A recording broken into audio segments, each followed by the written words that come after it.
after 10 people were shot dead at the Natural Junction, still in Bamenda 2 subdivision, by a group of heavily armed men.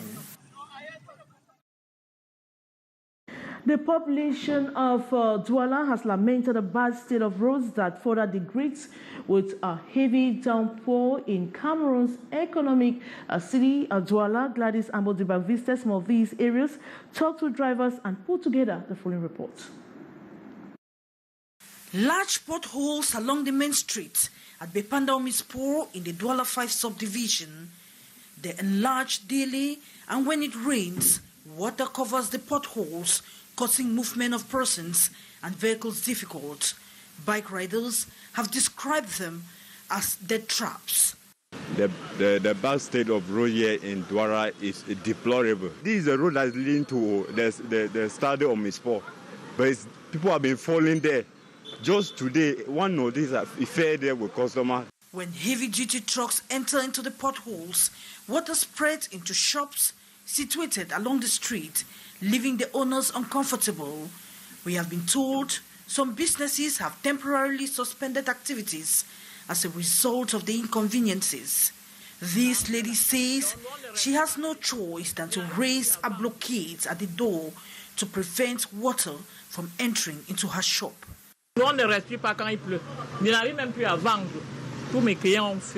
It is the same situation at the main roundabout in Bonedis, on the outskirts of Douala, precisely in the Douala 3 municipality.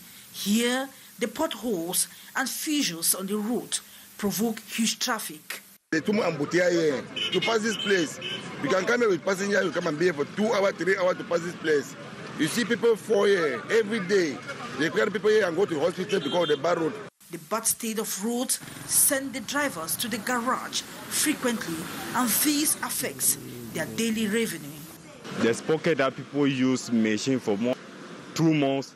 The population have called on the powers that be to rehabilitate the roads to save them from the sufferings.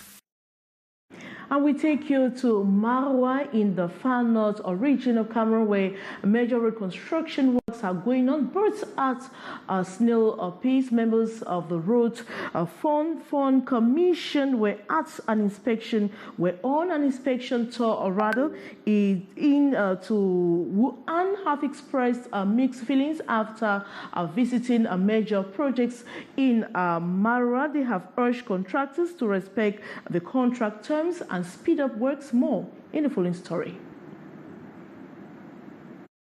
This is the state of some roads infrastructures in Marwa in the far north region of Cameroon, uncompleted, with contractors far from meeting up with deadline.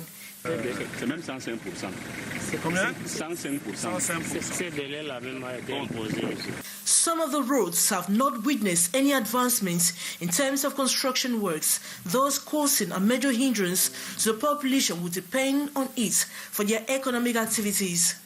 The slow progress is rather stagnating the economy, they cried out.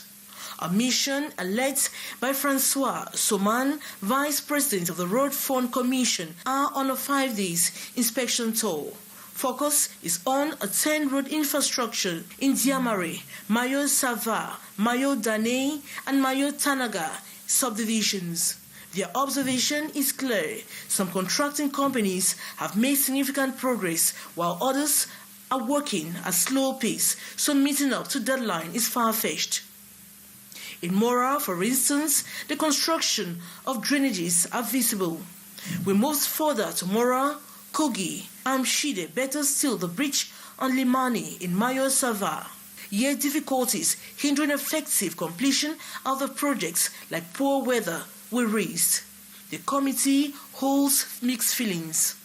At the end of the inspection visit, the members of the management committee will have to formulate recommendations in order to bring the service providers towards engagement and commitment towards the construction works. Already, certain companies have been taxed unfit and incompetent, but had already received their budgets from the state. Yet, they are unable to construct quality and sustainable road networks. This depicts the case of scores of abandoned roads earmarked for construction, since the construction companies vamoose into thin air.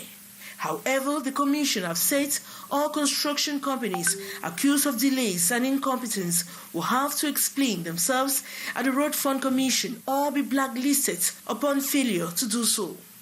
Poor road infrastructure remains a reality in Marwa, Far North region of Cameroon. And the results of Baccalaureate Examinations 2023 session have been released. They were made public by the Baccalaureate Board at about 10 a.m. this Wednesday, July 19. Hisencha captured the first reactions of some successful candidates in the nation's political capital, Yaoundé. His story.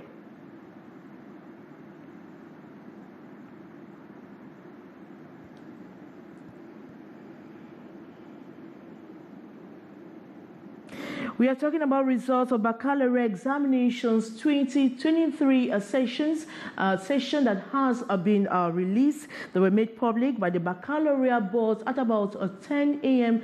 this Wednesday, July 19. Our reporter Hisencha captured the reactions of the first students, successful candidates. Of course, let's watch his story.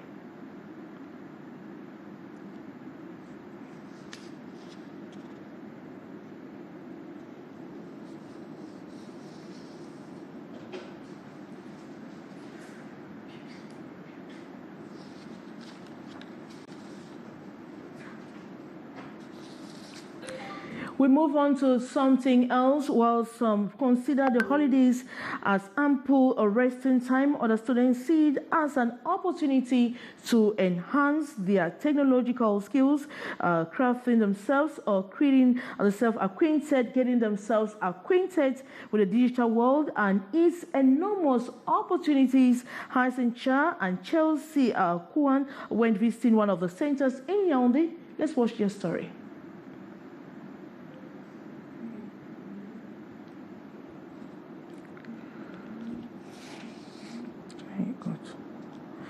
We now take this advertorial. The Douala City Mayor, Roger Bassa Adine, has commended efforts made by Institute Université de la Côte in training engineers who can contribute in taking care of some of the problems the city of Douala is facing. This was during a recent visit by the Douala City Mayor to the Higher Institute of Learning. More on the story with Gladys Ambo Ziba.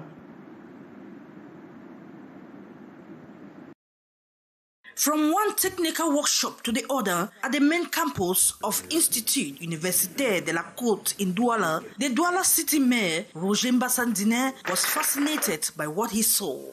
I'm very happy to have visited this campus, this university. It was a pleasure for me to discover a lot of units where they implement practical solutions to some issues we are facing.